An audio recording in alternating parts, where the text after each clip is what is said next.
be fun.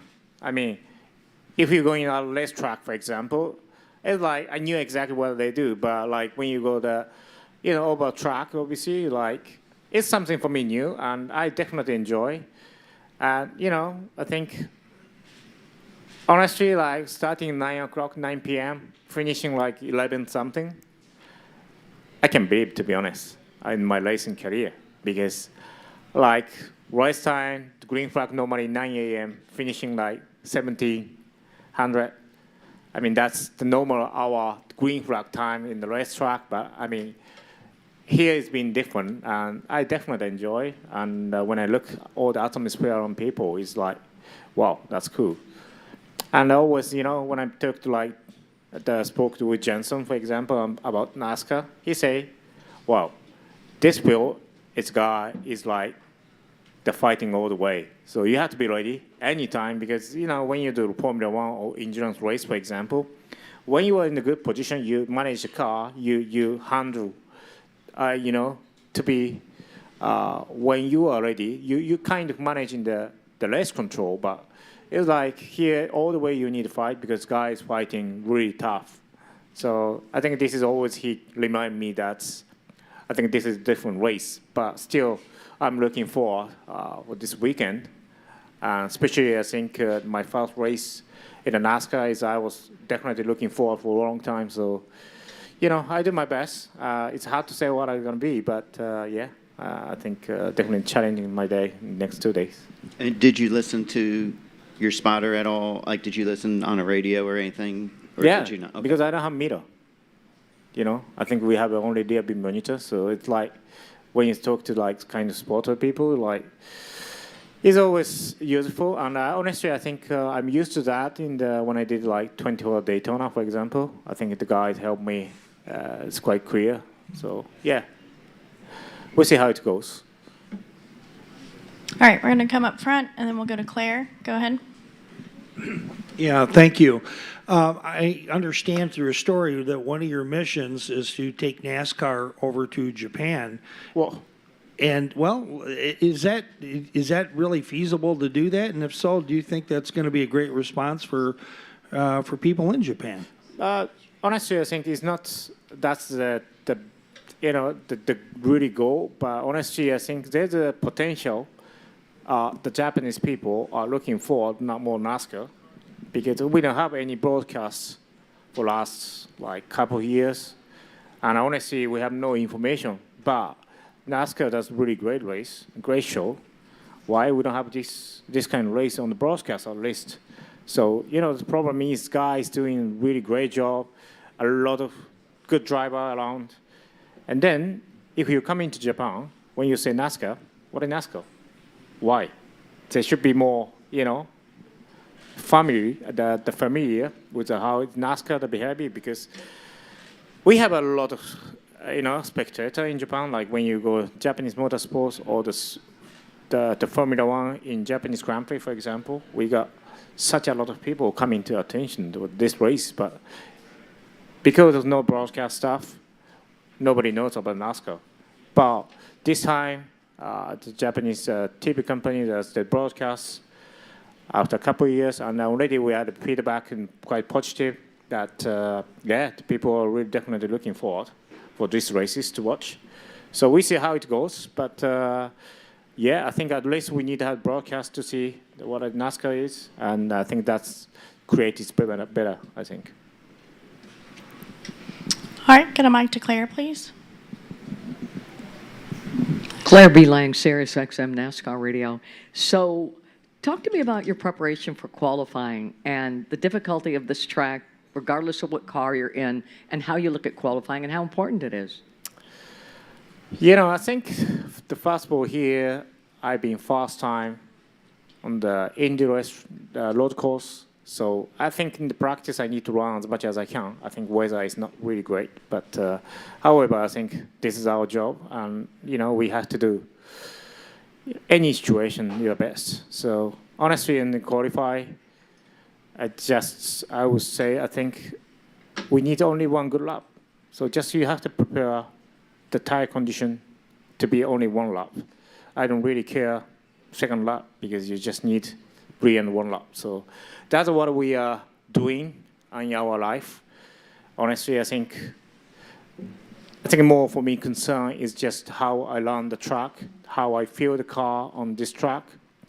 And then I think as soon as I myself quite comfortable, I think we'll be fine. I think I know how I manage the tires. It's just, feeling is the most important. And how important is the practice to prepare you for that? It's really short practice. Yeah, it is. But I mean, this is, I think sometimes racing's like this, but honestly, I'm pretty confident because in this time, we have a lot of the high technology simulator, and the guys help me how you're driving, taking line. So, I think you have to run as much as you can, and you need to work on it. For sure, it's not the best way, but at the end of the day, this is how you fight as you are professional. Yeah. All right, we're going to go to Steven and then Nate. Steven, go ahead and right here in the corner. Stephen Toronto, CBS Sports. Stephen Toronto, CBS Sports. Kobayashi-san, you mentioned both earlier in the week and just now that this is going to be the first time that NASCAR races and broadcast on Japanese television. They have been broadcast before in the past, but they stopped. In about 15 They years. restart. 2007, correct? Yeah, something like that. Maybe they did another channel, but nobody knows. Yeah. So this is going to be a lot of Japanese fans' first exposure to NASCAR. And for the sake of those Japanese fans, I did want to ask you this question in Japanese. では、この週末、たくさんの日本人初めてのナスカーレースを見えます。日本のファンはナスカーレースのに何の期待できると思いますか？ Again, okay. Can you repeat again? Sorry. You say to the NASCAR fan? What I'm asking is, what can you Japanese question fans... me in English and I can answer Japanese. Okay, No problem. all right. What can fans in Japan expect from their first NASCAR race? Yeah. 日本人としてこうやってカップシリーズにまず出れることが、今まで、なかったことと、NASCARのこの面白さ、魅力っていうのを、このレースでできるだけ、伝えて、モータースポーツって楽しいなっていうのを日本のみではなくてもっとこうグローバルで楽しいモータースポーツを、見せれたらいいなという気持ちで、この、NASCAR のレースに参戦しますが、自分自身まず楽しんで、そしてこのNASCARの魅力を、見てる皆さんに伝えれるように、頑張りたいなと思います。はい。You understand what I mean? Okay, good. ありがとうございました。ありがとうございます。私の祭りの日本語で本当にすみませんでした。No problem. He did pretty good. Yeah, he did pretty good. But he just need to find a Japanese girlfriend, to be sure. It sounds like he forgot. All right, Nate. Maybe I should ask Osaka to ask this for me. Kamui, when SVG won in Chicago, he did it with the right foot braking, heel toe, and there was a lot of focus on that because all Cup drivers are pretty much left foot brakers. So, are you good with using heel toe? You're a left foot guy? Okay. I don't know. I mean, my race career started when I was like 16 years old. I had a H pattern shift, so I did a heel toe, but I don't want to come back this. So I just stick what the NASCAR guy is doing. So just I do the left brake and right throttle. I think this shouldn't be the problem. I think, yes, I think SBG did a great job in Chicago. But also I think like low track in mixed condition, the wet, I think they help him to winning. So honestly, I think the way he's thinking is just, yes, I think that can be work, but at the same time, there's downside as well. So I just use my standard procedure, like I use the left foot brake usually. I think this gonna not disturb myself. And just I focus more on the other part if I focus on this because I'm not really familiar in this time. So yeah, I know, I think that can be benefit, but the downside as well. So it's not like, oh, everything you're going to benefit for that. Got it. Do you see that? Is it sports cars like IMSA, WEC? Do some guys go No, back and forth? I don't think so. I mean, this time you have everything, the automatic. Yeah, automatic brake, everything, so you don't need it. Yeah. All right, go ahead. One person that, Pat Jackers Motor Racing Network, one person that leaned on you for IMSA experience was Jimmy Johnson. Mm-hmm. Have you heard from Jimmy? Has he reached out? And Well, I think he sent me a message like 2 days ago. Are you coming? He said no. Okay, I don't know why, but yeah. Well, besides Jimmy, who have you leaned on in terms of driver-wise for advice and experience when it comes to racing this car? You know, honestly, I think my teammate, Tyler, I think he helped me to, how you're driving this NASCAR Cup car. And honestly, I think he's a good driver here, especially. I think he's been winning last year, and he won this year in the Austin. So I think he definitely will be, I think biggest challenge to beat because he's anyway his teammate, and he's doing great job, a lot of hard work behind the company. So I think I have big respect him, and he helped me, become teammates. But how he helped me to up until here is like the guys really incredibly nice guys. So I have a big respect, and in the end, once you're on track, anyway you are fighting. But it's not only fighting. You have to respect each other when you're driving the car. You fight in the speed. I mean, this is how we are in the driver, and we always had the talk about how we take line, how we driving the car. It's not like a lot of bullshit. It's just more the focus about race car, how we drive fast. So it's I think we had a good walk, to be honest. Yep. All right. Apologies. We're not going to get to everyone before we need to move to Brody. So, Kamui, thank you so much for your time. We really appreciate it. Best of luck this weekend. Thank you. I think guys will really be pissed off. Disappointed, the face.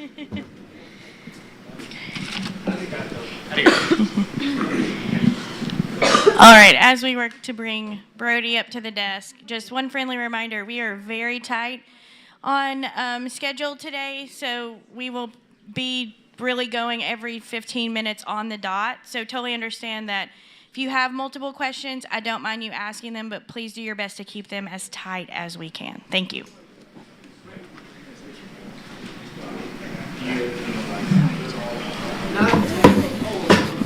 All right, we've now been joined by Brody Kostecki. Brody, thank you so much for joining us today. We really appreciate you spending time with us. Tell us a little bit about this week, kind of what it's been like getting ready for the Indianapolis road course. Yeah, it's been a real experience for myself. I landed here on Friday and been working closely with everyone at Richard Childress Racing and also with everyone at Chevy as well, and been at the GM Tech Center quite a bit, and I've done around 13, 14 hours in their simulator there, and just trying to be a sponge and get up to speed as quickly as possible in the short amount of time that I have. All right. Well, now we'll go to questions for Brody. If you have one, raise your hand. We'll work to get a microphone to you. Who would like to kick us off? All right. We'll start with Jordan and then Kelly. Jordan Bianchi, The Athletic. Early impressions of the next-gen car so far from your test? I didn't get the pleasure of doing an on-track test. I've only done time in the driver in the loop simulator at the GM Tech Center. So, but honestly, there's a lot of similarities between the Camaro I'm racing, today and what I raced back home in Australia. So first time on track will be in practice. So I'll let you know after that. What did you think of the simulator? What did you gain from it? Yeah, it's something that we don't do back home at all. So obviously, GM built the tech center, I think 11, 12 months ago, and I was pretty amazed by the amount of technology that's in there, and really helped my learning curve with trying to understand the car and the track as well, and working closely with the team to work on setup stuff as well. So looking forward to jumping in the car and seeing the correlation. A lot of talk about physicality of these races and how it's full contact racing. Coming in, are you ready for that? Are you prepared for that? Are you ready to give out as much as you're willing to take? Yeah, I think it's what we do back home is quite similar in a way. Yeah, there's probably a little bit more rules around our racing back home, but it is pretty similar in a way. So yeah, I'll just do what I do best and drive the car and see what happens. All right, Kelly, go ahead. Kelly Crandall, Racer.com. Brody, have you watched tape of the races here from the first 2 years, and what did you think of basically the carnage? Yeah, I was actually very scared after when I found out I was doing this race. I went back through the last 2 years and went to study pretty quickly, how the race sort of played out and what it was like into turn one. But obviously this weekend there's been changes to the restart zone, so yeah, it was sort of a bit interesting, going back through and watching how the races played out. But I also think it'll be quite a bit different this weekend with the restart zone. And can you just talk about, when you wanted to be a race car driver, was NASCAR, I think, something that you considered maybe when you were younger? You had a draw towards NASCAR, so this has kind of been like a long time coming, or maybe like I guess a dream come true to be able to run a NASCAR race? Yeah, I spent around 4 to 5 years in America. Yeah, I came over I think in 2012, I believe, and raced some NASCAR late models and raced the K&N East Series. So it's it's funny how the world works, and it's come around in full circle. And yeah, went back home and competing in the Australian Supercars Championship and leading that at the moment. And then being able to get this opportunity with everyone at RCR and Richard to come and make my Cup debut. So yeah, it's sort of done a full circle, which is pretty cool. All right, next we're going to go to Claire. Claire B. Lang, Sirius XM NASCAR Radio. Talk about your preparation for practice, how important it is. It's very short. And what are your thoughts about qualifying? Yeah, it's been, the procedure and format here is a lot different than back home. We're still similar to how NASCAR was prior to COVID. So, yeah, not much time to get accustomed to everything. And, yeah, like I said, being able to spend 13, 14 hours at the GM Tech Center and the simulator there has been pretty crucial into I think how practice is going to play out. So yeah, we've only got 20 minutes of practice and straight into qualifying. So yeah, we'll just have to make sure that I hit my marks early, and I've been given all the tools and everything around me to be able to perform well. So yeah, I'm pretty confident going to practice that. As long as what happens with the weather, we'll see what happens. All right, we're going to go to Bob and then to Nate. Bob Pockris, Fox Sports. I assume that your decision to run this race was made before SVG won Chicago, correct? So with his winning it, did it bring any more attention to your doing this? No, I think we've been working on this for around about 2 years now with everyone at RCR, and yeah, we sort of looked at the calendar, and my options to come over and do a race are quite limited on the fact that we race back home as well. So there was only a few races that weren't conflicting. One of them was Chicago, and the other one was Indy. And with how RCR performed here last year, we circled that on the calendar quite a while ago. So, but yeah, obviously what Shane did at Chicago was pretty amazing. But yeah, I think it's very different circumstances here this weekend. Nate Ryan, NBC Sports. Brody, when SVG won at Chicago, there's a lot of focus on his heel toe, right foot braking. Are you a heel toe guy? Yeah, pretty much 90% of everyone back home in Australia right foot brakes. It's just something that we have to do with our cars back home, and it's sort of been the fastest way we get our supercars around. So if you don't do it back home, you don't really sort of make it. So do you think it would be, I know this is a different track, but do you feel like that'll be an advantage tomorrow? And was there any sort of amusement for supercars drivers or people in Australia that there was all this attention and focus on that when it's so normal over there? Yeah, it's quite amazing, obviously, seeing, each sport's different in their own ways. And to be honest, I don't know if it's going to help me or may, hinder me. I won't know till I drive it in practice. So, but yeah, we'll just have to sort of see. But it's, seems pretty cool that it's, different over here to right foot brake and heel toe. So, that was pretty cool to see the onboard of Shane. That's something that we don't really get to see much of back home. All right, we're going to go to Pat with MRN, and then we're going to come back up front and do Bruce and Lewis. Go ahead. Brody, when Well, first off, Shane set the bar pretty high when it comes to coming in and being competitive. But before that, road course ringers coming in and winning races, it had been a long time since anybody had been competitive. How difficult do you anticipate that to be going into Sunday's race, not just running laps and getting used to it, but actually being able to go out there, be competitive, and maybe get a win?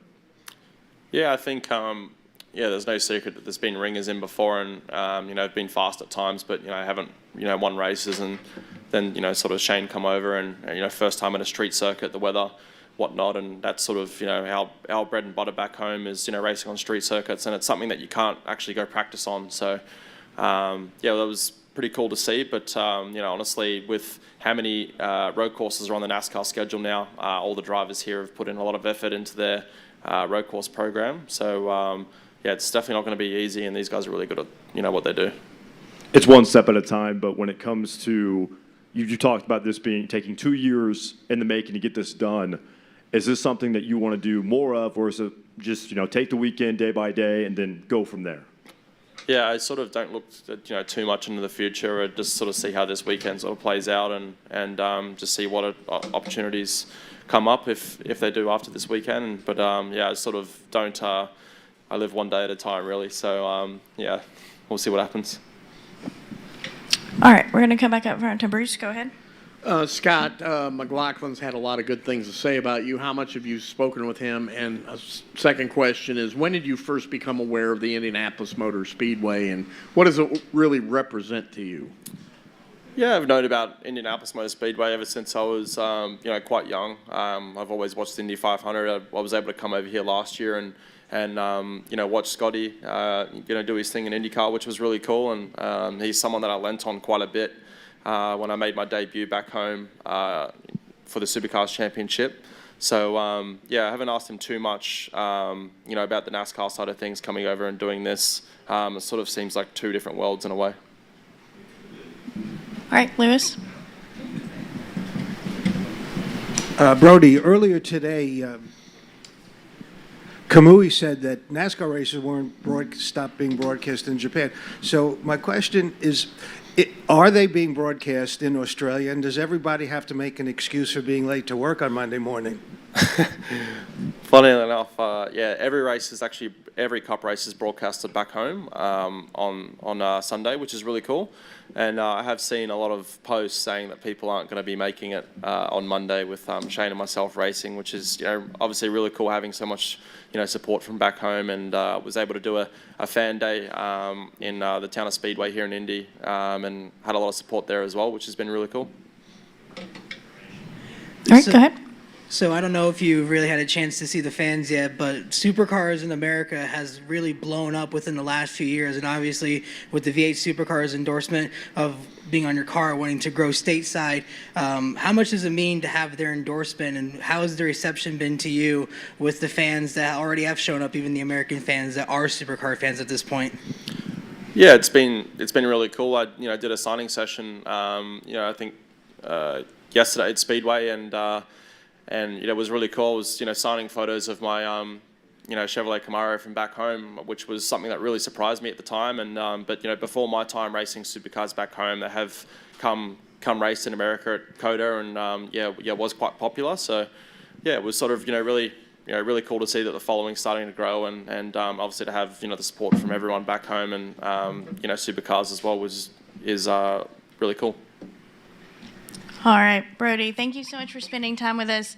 Best of luck this weekend. Thanks for coming over and hanging out with us. Thank you.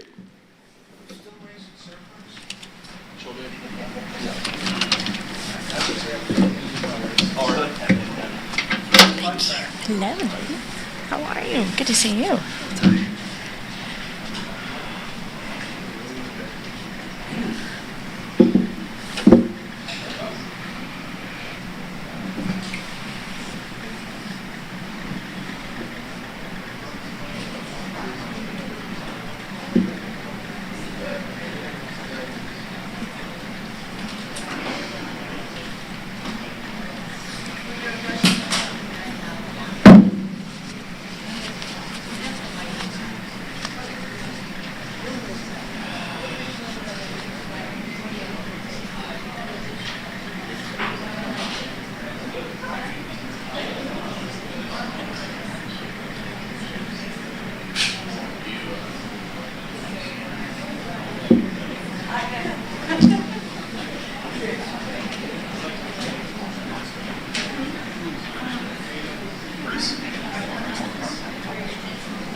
Yes. All right, Ryan Priest is on his way. We'll have a few minutes with Ryan, and then Jensen Button will be up next.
I'm good. How are you? Thank you.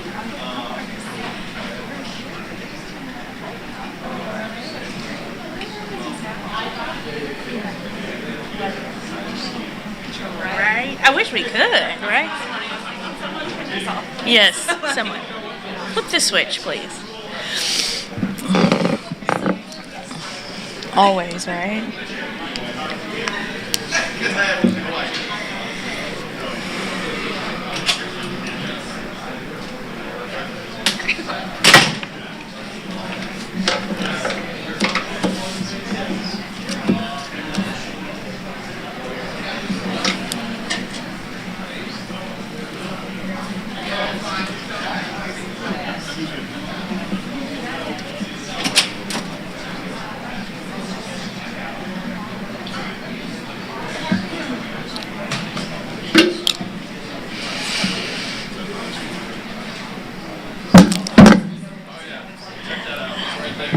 We are ready to go.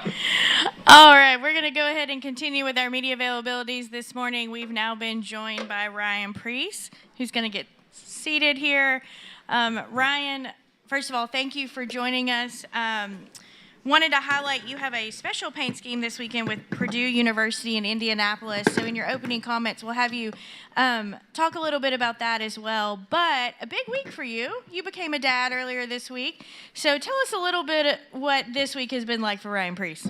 Yeah, so obviously becoming a father was awesome. And my wife, it really just, her and doing that and having my first daughter, it's truly amazing. And, going on the Purdue University Motorsports program, growing up a kid that spent a lot of time with race cars and working on race cars and really learning about them, it's created an opportunity for young kids that have always been intrigued by auto racing or motorsports. And a fun little fact that I found out is 32 of 33 cars in the Indy 500 this year had Purdue graduates. So it was that was really neat, and just it's a great way to create an opportunity for kids that don't necessarily have family ties or some avenues to get into motorsports. So it's a great way to get started, and obviously they have a really great program.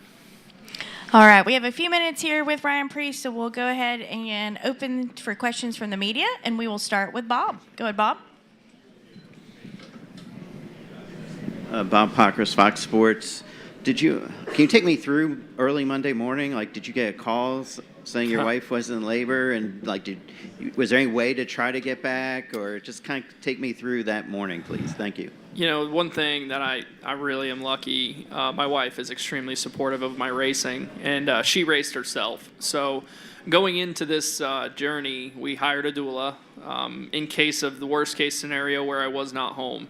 But I got a call Monday morning at 2 a.m., which I learned about a month ago to have my phone on ring just in case of a moment like that. And, she called me, and she was scared, but our doula came, brought her to the hospital. Unfortunately, I don't have a private plane or anything like that. We didn't anticipate having the baby that week. It was we actually had a C-section that was scheduled for a week from then, so we really didn't even think that was something that could happen, or not that it couldn't happen. That was really planning on happening. But as our daughter kind of proved to us, is she's going to run the show, and my wife, I was able to FaceTime and be present without being there. But definitely really, really thankful and happy that we have a healthy daughter, and it's awesome being a father. All right, we're going to go to Claire. Claire Belang, Sirius XM NASCAR Radio. What are the challenges of qualifying here? How key is the practice, and how key is qualifying? Yeah, so practice for a lot of us that didn't necessarily grow up road racing, it's really important. I was fortunate enough, I raced here back in 2021, so I have some laps, but track positions is always a topic, right? So, there were some things that we did with the Ford Performance Sim to be able to prepare, but for a driver, getting out there and doing it, the visuals, a lot of the braking marks that you tend to get. I mean, when you think about it, how many laps are we really going to do in practice? I think 9, 10 laps maybe, which kind of reminds me of the SRX race when we got 5 laps. The only difference was I raced Stafford all my life. I didn't race Indy road course or anything like this. So it's going to be extremely important to get everything we have in this race car and qualify really well. And then how does the birth of your daughter this week put racing in perspective? Has it kind of put your mindset different? Yeah, I need to provide. I need to do a very good job so I can give my daughter every opportunity that she's ever wanted. So I think it's driven me even more than ever. And I'm a pretty determined person. All right, we'll go to Pat with MRN and then come up front to Bruce. Ryan, when you have back-to-back weeks of road course racing, how much information do you take that you learned from Indianapolis this weekend and try to apply that to Watkins Glen? It's a different track, but in terms of preparation and what you try to carry over, what you try to improve upon, what exactly changes from week to week? Yeah, so, man, Indy Road Course and Watkins Glen, it just seems to me it's like going to a short track versus intermediate, right? Watkins Glen is very high speed. It kind of flows, where here reminds me somewhat of Coda, where it's a lot of transitions, making your car change direction really quickly, stop and go. So from the short track style of racing that I've done, the heavy braking, a lot of those things, I'm comfortable with, but there's certainly things that I can do better as a race car driver to be a better road racer when it comes to the downshifting and all those things that really growing up racing at the short track level of what I did, it's different, right? So, yeah, there's definitely a lot of training that a driver can do to continue to grow as from a road racing perspective. I mean, we saw it at Chicago when Jensen's in the Cup Series or SVG, those guys, they grew up, they lived it. There's just a lot of preparation to do for a road race. When you look at the actual field, there's 6 drivers outside the U.S. competing in tomorrow's event. I mean, from a driver's perspective, that obviously you're from America, you know a lot about NASCAR, you've raced all these tracks. What's it like for you to kind of see all these different personalities and drivers from different disciplines come in and try to race your sport? Exactly, disciplines. That's something that I've always appreciated, even from the North America side when I watch dirt racing or asphalt racing, road racing, and you see guys from V8 supercars, Formula One, and all these different etiquettes. You just really see the different styles. So I'm somebody who appreciates that. All right, and we'll wrap with Bruce. Go ahead, Bruce. Ryan, you got to spend some time yesterday with Graham Rahal and kind of look at Yeah. things over with his car. So how excited were you to see him win the pole? And also, I know you were busy back in May, but how aware were you of what happened to him getting bumped out of the Indy 500 starting lineup and to be able to rally back and have a moment like he had yesterday? Yeah, that was awesome. And you can tell, you could see the emotion that he had, right? And he said it. The pole was like a win for them for some of the struggles that they've been going through over the past few years. And that's what defines racers, defines people, hard work, and being relentless. So I'm pretty much going to say I'm his lucky charm, even though I haven't been very lucky this year. But certainly really excited for Graham Rahal and their team and United Rentals and all our partners. And even going down on pit road and seeing the process that they kind of how their practices go and qualifying. And yeah, it was an awesome opportunity to be able to be down there, because usually if I'm here, I'm walking around, I don't really know anybody. So I'm just walking down pit road and you don't really experience it. You kind of see it, but you didn't, like, from my point of view, my vantage point as a driver, I didn't really get to experience it, where yesterday I did. I got to wear the headset. I got to see how their intercom system works and how they run their practices, and it's just so different. So it was really fascinating, and it was a great experience. All right, Ryan, thanks so much for spending time with us. And someday Rebecca will have a great story to tell about the day she was born. So we wish you the best of luck this weekend. Thank you. Thank you. Thanks, Marissa.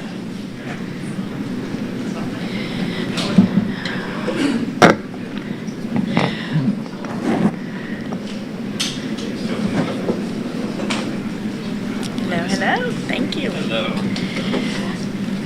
All right, now we're going to continue with our media availabilities. We've now been joined by Jensen Button, who's becoming a familiar face here in the NASCAR world. Jensen, thanks for joining us again today. As we kind of, before we go to questions from the media, tell us a little bit about your week, what it's looked like, and kind of the process of getting here to Indianapolis. Great. First of all, good morning, everyone. It's a privilege to be here at the Indianapolis track. I've been here a few times before, in F1 actually. Back in 2000 was my first race when I was racing for Williams as a 20-year-old. And I remember, I think I qualified 6th and had a great race in these conditions, actually, mixed conditions. and I've always really enjoyed coming here. The only problem is with that race, the bricks, the start and finish line, they actually turned my car off that year, so didn't have a positive impact. But I'm excited to come back and hopefully have a better result than I did here in F1. So yeah, good to be back. I think this is a great venue. I love the idea of having so many different categories racing over one weekend. I think other series can really learn from this, having IndyCar racing today and the Cup Series on Sunday. I think it works really well as a weekend package for the fans. So I think it's great. Looking forward to watching the IndyCar race and obviously, more importantly, looking forward to getting out on track in the Cup car. All right, we'll now go to media for questions. We'll start with Claire B. Lang and then go to Jordan. Claire B. Lang, Sirius XM NASCAR Radio. I really enjoyed your conversation with Keelan Harvick on the video. And I wonder you seemed so, I don't know, you really relaxed him and he had really an in-depth conversation with you. When you take yourself back to his age and he was looking at his notes and he was a little bit nervous and then he warmed up, what do you think of him and what did you get out of that conversation? He's a very grown-up 11-year-old. He obviously loves his racing. It's funny when you look back because I think he struggles to maybe listen to his dad. His dad has got so much information to give. He's raced for years, decades in the sport. But when you're that close to someone, sometimes it doesn't work. It's like you shouldn't teach your kids how to drive on the road because you're just going to cause arguments. So I think maybe he's a little bit close, and that's why it causes some disruption. But, I basically just said, trust me, your dad is the person that knows best. I remember learning from my dad as a young kid, and you regret it if you don't take his information on board. At least listen to his comments. So it was a really nice time with him. He's got a long career ahead of him, lots of ups, lots of downs, and it was actually pretty emotional as well because talking about his father being supportive, and my father was always very supportive through my career, and he's the reason why I'm sat here now. So yes, he's got good times in front of him, and I have kids as well, so I think that also made it a little bit emotional for me talking to him about his career and where he wants to go. I think he said cool about 20 times when you were cool talking. He loved it. And last thing, qualifying. How do you look at qualifying in practice today? Well, I'm in Group A once again.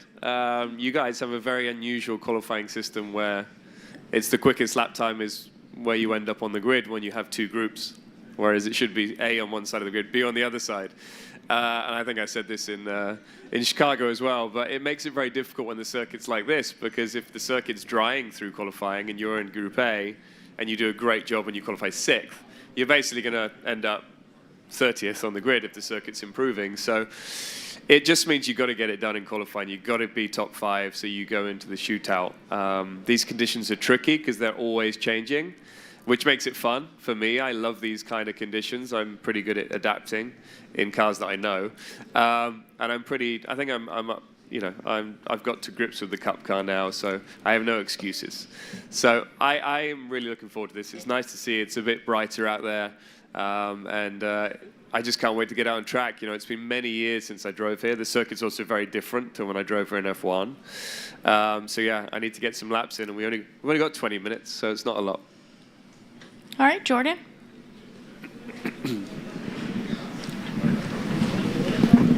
Jordan Bianchi, The Athletic. You mentioned how you like this kind of super weekend with the IndyCar, NASCAR doubleheader. What do you like about it, and what can other series take away from this and apply? Well, the fans just get more bang for their buck, I guess. Watching two great series, and then you have obviously the feeder series, the junior series, IndyCar Next, and obviously Xfinity series. So it's a lot of racing over a race weekend, and it's good to see. I would love to see other categories doing the same thing.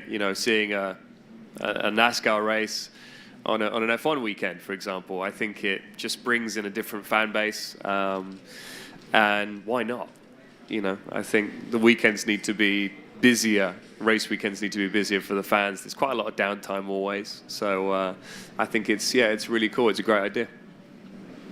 All right, we'll come up to Bruce, then we'll go back to Claire, Pat, and have an extra one over here. Go ahead. Jensen, what do you see as the biggest changes between this road course and the road course that Formula One competed at here up to 2007? Yeah, so after turn 4, you have the little chicane onto the back straight. We had a sharp right turn, then a sharp left turn, and then a sharp right turn. So it's opened it up a little bit. It's a bit faster there. But then the end of the lap where we had the banking and we had the issues with the banking, they've put in the 2 corners. And I kind of wish they kept that banking corner for NASCAR and for IndyCar, because I think it's a bit more of a spectacle, I guess. But, it gives us another overtaking opportunity into that third to last corner. So it does. They've just changed the dynamics and the idea around the circuit. But it looks like a good circuit to race on.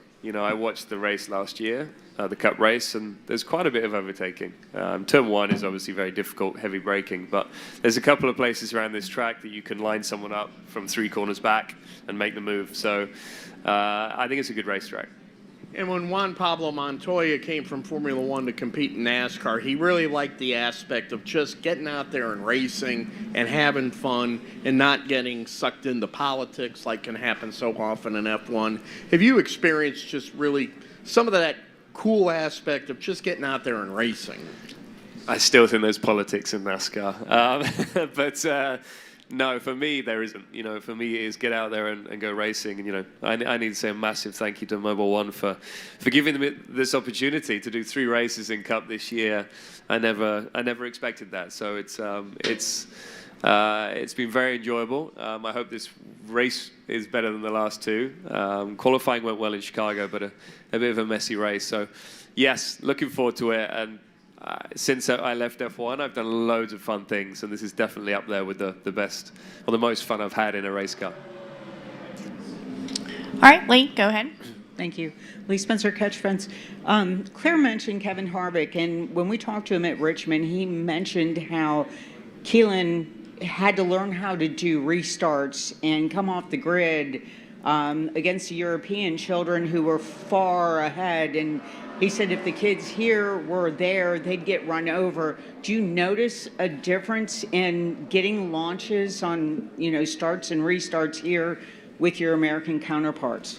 In NASCAR, it's very different. In NASCAR, I feel that it's so competitive on restarts. They're way more on it than any other racing series I've raced in. But in karting, racing in Italy is the best place to race. And I know Keelan's done some racing there. And I think it was a bit of a shock initially, but then he became very competitive there. And that's the best place to be. That's the best place to learn your racecraft. And also you're racing against the best guys in the world because everybody ends up going to Italy to race karts. But when you get higher up in categories, as I said, the Cup Series for me, from lap 1 to the last lap, they are on it every single lap. There's no rest. You cannot breathe in a race in the Cup Series. So it's impressive. It really is. And I was shocked when I did my first race in Austin. Thank you. All right, go ahead. Just when it comes to being competitive in this series, for you, going to be your 3rd start, where do you feel like you as a driver need to improve upon the most? It's a good question. I think in terms of 1 lap pace, I can pretty much get the best out of the car. I think that's something I can do. The race is just a different situation. The pit stops obviously are very different to what I'm used to. I've got better at them, but still, you lose half a second in the pits, and it's a couple of places. It's very, very competitive. These guys are doing pit stops every weekend, quite a few times, getting used to not having a speed limiter. So that's the big thing. I think probably the only thing in qualifying that I could improve is 1 lap pace, getting out and getting the tires working for lap 1. I know that Shane, even though he won the race in Chicago, that's something that he found difficult as well. The Cup guys are just so good at getting the tires working immediately and trusting in the car, whereas it takes us a little bit longer to really trust in what the tire can do. And sometimes you don't have that time. You can't wait for lap 2 on the tires because they've dropped off already. So that's the only area I need to improve for this weekend. All right, I know we had a question. Can you raise your hand, please? Did you have a question? Oh, I'm sorry. Okay. Any additional questions for Jensen? Oh, we'll go up front and close with Nate. Nate Ryan, NBC Sports. Jensen, there was a lot of discussion about SVG at Chicago and his heel-toe technique. I'm just curious, like, have you used that at all, or did you think about maybe trying it based on the success he had, or? I wouldn't put his success down to his heel and towing. I think he's an immense talent, but also street circuits is just his thing. You know, he races on a street circuit every other weekend, basically. So I think that's just his strength, and it was new to everyone, and he's very quick at learning that type of circuit. So no, heel and towing is definitely an art, and I think when you look at kids growing up now, they're never going to learn that, because all cars these days normally have a paddle shift on the steering wheel. You use the clutch maybe to pull away, and that's it. So it's an art that I think everyone should learn. The problem is, for me, I haven't heeled and towed since 1999. So nothing I race in use heel and tow, apart from when I race at Goodwood in the classic cars. So for me to go and jump in and right foot brake, it would feel very strange, because I just don't have the power in that leg to hit the pedal as hard as you need to. All right, any final questions? All right, Jensen, thanks for spending time with us. We wish you the best of luck this weekend. Enjoy the weekend.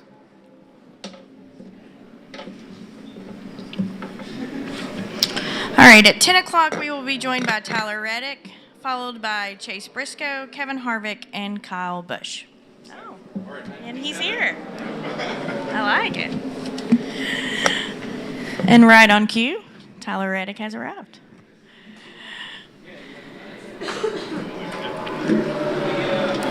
All right, we've now been joined by Tyler Reddick. If you have a question for Tyler, go ahead and raise your hand. We'll work to get a microphone to you, and we'll start with Bruce.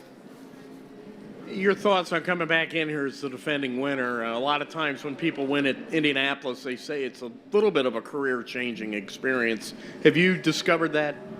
I mean, this is really just an incredible venue, honestly. It's been around for so long. It has so much history.